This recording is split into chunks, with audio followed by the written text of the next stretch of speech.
Journalist action committee গোৱালপাৰাই আমি প্ৰতি বছৰে সংবাদ ইন্দ্ৰ গ্ৰাম্য বঁটা প্ৰদান কৰি আহিছোঁ। আজিও এই অনুষ্ঠানটো অনুষ্ঠিত হৈছে দুধনৈত। আজি এই অনুষ্ঠানত সংবাদ ইন্দ্ৰ গ্ৰাম্য বঁটা 2022 আৰু সংবাদ ইন্দ্ৰ গ্ৰাম্য বঁটা 2023 বঁটা প্ৰাপকদ্বয়ক আমি আনুষ্ঠানিকভাৱে এই বঁটা প্ৰদান কৰিছোঁ।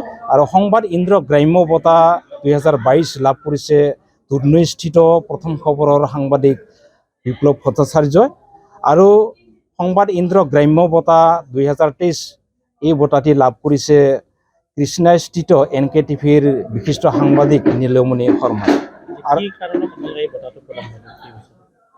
আপোনালোকে জানে যে 2003 চনত আগিয়াস্থিত আমাৰ অসম কাকতৰ সাংবাদিক ইন্দ্ৰমোহন হাকাচামক আলফাই অপহৰণ কৰি লৈ গৈছিলে আৰু লৈ গৈ তেখেতসকলে হত্যা কৰিছিলে। আৰু ইয়াৰ স্মৃতিত 2008 চনৰ পৰাই আমি সংবাদ ইন্দ্ৰ গ্ৰাম্য বঁটা নামেৰে এই প্ৰয়াত সাংবাদিক ইন্দ্ৰমোহন হাকাচামৰ স্মৃতিত এই বঁটা প্ৰদান কৰি আহিছোঁ।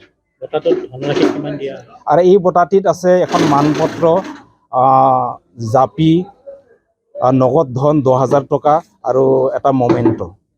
আৰু এই বঁটাটি আমি প্ৰতি বছৰে প্ৰদান কৰি আহিছোঁ, আগলৈও এই বঁটাটি আমি প্ৰদান কৰি থাকিম।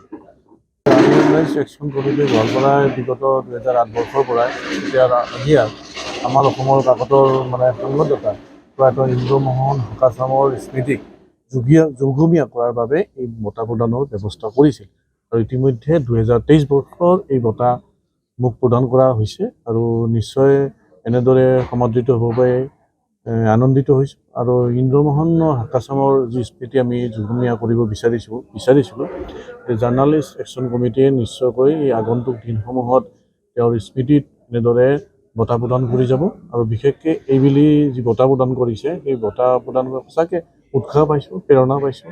আশা কৰোঁ যিহেতু সাংবাদিকতা আচলতে নিচা এটা আছিল যদিও পিছলৈ পেছাত পৰিৱৰ্তন হৈছে, গতিকে ভাবিছোঁ যে এই উৎসাহ উদ্দীপনাৰ মাজৰে আগলৈ যিকেইটা দিন আমি থাকোঁ ভালে কুশলে সাংবাদিকতাৰ এখন সুস্থ সমাজ গঢ়াৰ এটা ভাল দিশে সমাজখনক গতি দিয়াৰ ক্ষেত্ৰত আমাৰ সাংবাদিক হিচাপে যি ভূমিকা ল'ব লাগে এটা দায়িত্ব আৰু কৰ্তব্য পালনত নিশ্চয় ত্ৰুটি নকৰিম। আৰু বিশেষকৈ আজি বঁটাই কিছু পৰিমাণে হ'লেও মই উৎসাহিত হৈছোঁ, ভাল লাগিছে।